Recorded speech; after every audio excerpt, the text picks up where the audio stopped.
सूर्यकांत जी,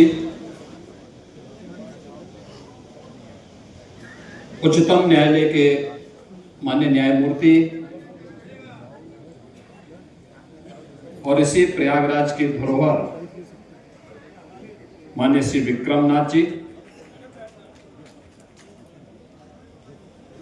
उच्चतम न्यायालय के माननीय न्यायमूर्ति माननीय श्री जे.के. माहेश्वरी जी,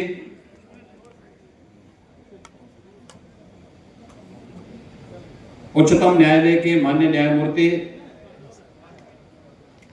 माननीय श्री पंकज मित्तल जी, उच्चतम न्यायालय के माननीय न्यायमूर्ति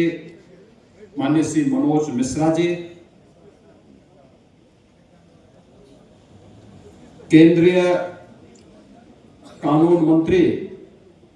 माननीय श्री अर्जुन राम मेघवाल जी, इलाहाबाद उच्च न्यायालय के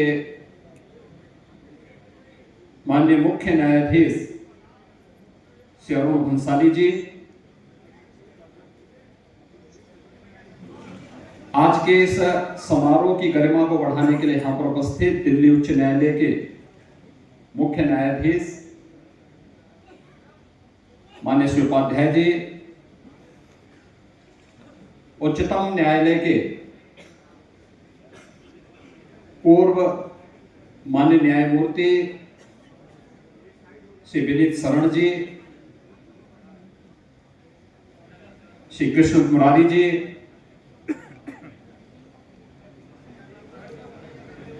उत्तर प्रदेश सरकार में मंत्रिमंडल के मेरे सहयोगीगण, इलाहाबाद उच्च न्यायालय के सभी माननीय न्यायमूर्तिगण, सभी माननीय जनप्रतिनिधिगण, उत्तर प्रदेश के advocate general Ajay Mishra ji, bar council Uttar Pradesh के chairman Shri Shiv Kumar Gaur ji, president advocate association Prayagraj, Allahabad high court bar association के प्रेसिडेंट और आज के समारोह में उपस्थित बार एसोसिएशन एडवोकेट एसोसिएशन से जुड़े हुए सभी पदाधिकारी और हमारे सभी सम्मानित अधिवक्तागण, उपस्थित बहनों और भाइयों, भारत की विरासत की इस धरा पर मैं भारत के मुख्य न्यायाधिपति का और भारत के उच्चतम न्यायालय के सभी माननीय न्यायाधीशों का, केंद्रीय कानून मंत्री जी का उत्तर प्रदेश वासियों की ओर से हृदय से स्वागत करता हूं और अभिनंदन करता हूं। आज का दिन हम सब के लिए अत्यंत गौरवमयी दिन है। लोकमाता अहिल्याबाई होलकर जी का आज 300वीं जयंती है और 300वीं जयंती वर्ष के साथ ही यह वर्ष भारत के संविधान को लागू होने का अमृत महोत्सव का वर्ष भी है। भारत रत्न बाबा साहब डॉक्टर भीमराव अंबेडकर जी के नेतृत्व में भारत की संविधान सभा की जिस ड्राफ्टिंग कमेटी ने भारत के संविधान को बनाया था, उस संविधान के प्रति हम सब की प्रतिबद्धता और समर्पण का प्रतीक भारत की विरासत की भूमि उत्तर प्रदेश के अंदर हमारी प्रयागराज की भूमि है। प्राचीन काल से ही यह भूमि मां गंगा, मां यमुना और मां सरस्वती की त्रिवेणी के साथ ही आधुनिक भारत के धर्म, ज्ञान और न्याय की भूमि के रूप में भी प्रयागराज देश और दुनिया का ध्यान आकर्षित करता है। प्रयागराज की भूमि महाकुंभ की भूमि भी है और महाकुंभ का दर्शन करके महाकुंभ में त्रिवेणी में के संगम में डुबकी लगा करके कौन ऐसा भारतीय रहा होगा जिसने अपने आप को अपनी विरासत के साथ जुड़ने में गौरव की अनुभूति न किया हो। और मैं इस अवसर पर, इस प्रयागराज की इस पावन धरा पर आज भारत के माननीय न्यायाधिपति, मुख्य न्यायाधिपति माननीय श्री गवई जी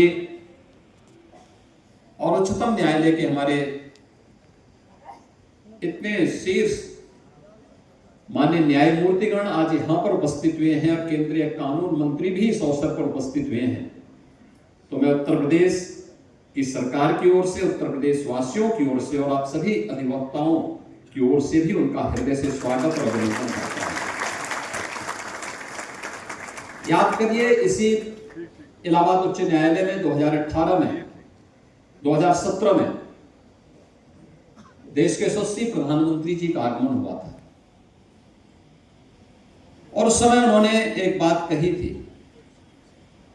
कि सुशासन की पहली शर्त है रूल ऑफ लॉ, एक कानून का शासन। तो कानून का शासन, इसमें बार और बेंच के साथ साथ वादकारी का महत्व भी उतना ही है और उतना ही महत्व होने के नाते हम लोग अक्सर देखते थे, लोग बोलते थे इस बारे में कि अधिवक्ता बड़ा गुस्सेल होता है। तो हम बोलते थे भाई देखो किन परिस्थितियों में कार्य कर रहा है, घर की परिस्थिति अलग, न्यायालय की अलग, और जब उसके चैम्बर में कोई वादकारी जाता है तो दिन में ही उसको सूरज दिखाई देता था, तारे दिखाई देते थे, टूटा था चैम्बर, पेड़ के नीचे बैठकर और न्याय की जद्दोजहद करता हुआ दिखाई देता। और मैं इलाहाबाद उच्च न्यायालय के अपने मुख्य न्यायमूर्ति जी को और यहाँ के सभी माननीय न्यायमूर्तियों को, बार एसोसिएशन और एडवोकेट एसोसिएशन के सभी पदाधिकारियों को हृदय से इस अवसर पर बधाई देता हूं कि अपने आप में कैसा इंफ्रास्ट्रक्चर होना चाहिए और ये मॉडल अपने आप में है। ये केवल मॉडल केवल बार और बेंच के लिए नहीं, बल्कि अक्सर हम लोग इस बात को देखते हैं कि हम मल्टी लेवल पार्किंग बनाते हैं लेकिन वहां कोई जाता नहीं। और मैं बार बार अपने सभी जितने भी हमारी अर्बन बॉडीज हैं, मैं उनसे कहता हूं भाई देखो, मल्टी लेवल पार्किंग जब बनाओगे तो तभी सफल होंगे जब आप उसके कुछ स्पेस को कॉमर्शियल रूप से उपयोग करेंगे, उसमें दीजिए उस प्रकार की व्यवस्था। मुझे आज से 5 वर्ष पहले गोरखपुर में वहां पर विकास प्राधिकरण ने एक मल्टी लेवल पार्किंग बनाई थी, लगभग 6 वर्ष पहले बनाया उसमें उन्होंने, वो चला नहीं। मैंने कहा चलेगा भी नहीं। मैंने कहा काम करो, इसमें अंतिम 2 फ्लोर में कुछ कॉमर्शियल स्पेस दे करके उसको संचालित करिए और फिर मैं इसके बाद आपसे बात करूंगा। उन्होंने जैसे बनाया, आज वो पूरा कॉम्प्लेक्स पूरा फुल होता है। जो लोग सड़कों पे अपने वाहन खड़ा करते थे, जहां तहां खड़ा करते थे, वे लोग भी अब वहां उस मल्टी लेवल पार्किंग में अपने वाहन खड़ा करते हैं और कॉम्प्लेक्स में जाकर के वहां की सुविधाओं का आनंद भी लेते हैं। और मुझे लगता है कि उससे बेहतरीन एक व्यवस्था आपने यहां पर दी है। मल्टी लेवल पार्किंग के साथ साथ अधिवक्ताओं के चैम्बर, उनके लिए कैफेटेरिया भी दिया है, आधुनिक किचन भी दिया है और सभी प्रकार के कॉन्फ्रेंसेस के लिए भी यहां पर उस प्रकार की सुविधा यहां पर आज एक साथ देखने को मिल रही है। और यह इंफ्रास्ट्रक्चर के लिए एक नया मॉडल हो सकता है कि अधिवक्ताओं के चैम्बर, और मैं मानता हूं कि अब ये वातानुकूलित चैम्बर आपके गुस्से को कुछ शांत जरूर करेगा।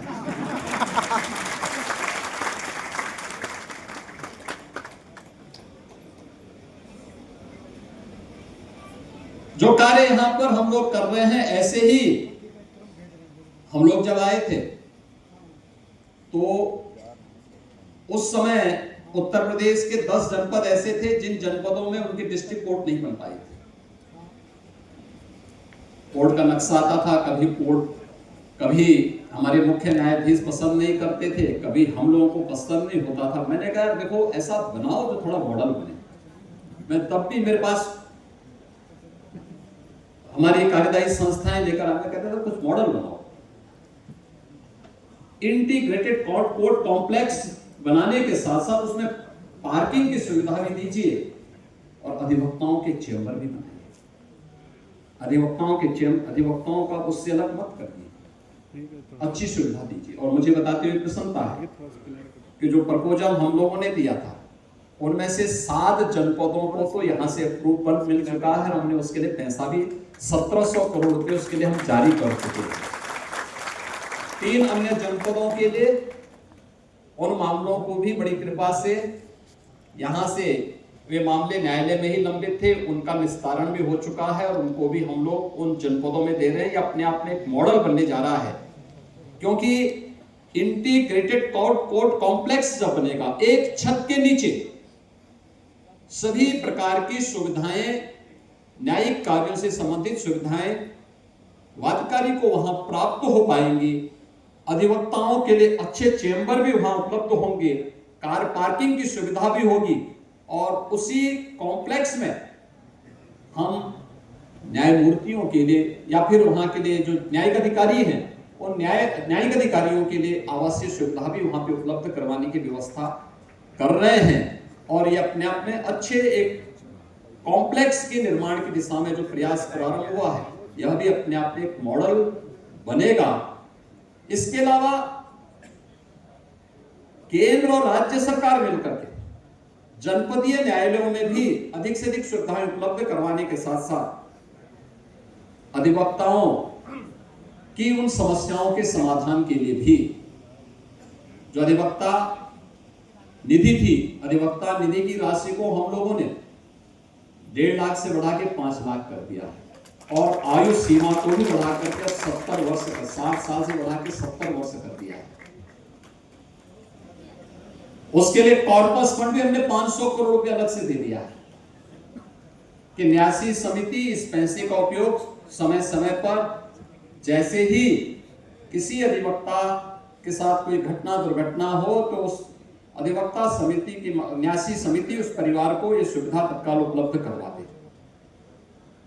अन्य सुविधाओं के साथ साथ जो नए अधिवक्ता बन रहे हैं उन नए अधिवक्ताओं को पहले 3 वर्ष तक उनकी जर्नल के लिए, उनकी मैगजीन के लिए, अन्य पुस्तकों के लिए भी हम लोग यहां से सहायता उपलब्ध करवा रहे हैं। आज के इस अवसर पर मैं राज्य सरकार की ओर से इस बात के लिए आश्वस्त करता हूं, आपका बेहतरीन इंफ्रास्ट्रक्चर हमें इस बात के लिए आश्वस्त करता है कि न्याय की गति इतनी ही तेजी से बढ़कर के प्रगति को एक नया आयाम देगी। और यह इस बात का उदाहरण भी है, क्योंकि हमारे लिए बहुत कठिन होता, अत्यंत चुनौतीपूर्ण होता। प्रयागराज में महाकुंभ का आयोजन सफलतापूर्वक हुआ। 66 करोड़ से अधिक देश और विदेश से आने वाला श्रद्धालु जो भी आया अभिभूत होकर के गया। लेकिन इसमें बड़ी भूमिका हमारे इलाहाबाद उच्च न्यायालय की भी है। इलाहाबाद उच्च न्यायालय की इसलिए भी है कि अगर हमारे किसी कार्य को एक बार स्टे कर देते तो कुंभ के पहले तो नहीं पूरा होता, लेकिन वो कार्य उन्होंने स्वयं अपने स्तर पर लग करके उस कार्यक्रम को आगे बढ़ाया और पूरा आयोजन कुशलता पूर्वक संपन्न हुआ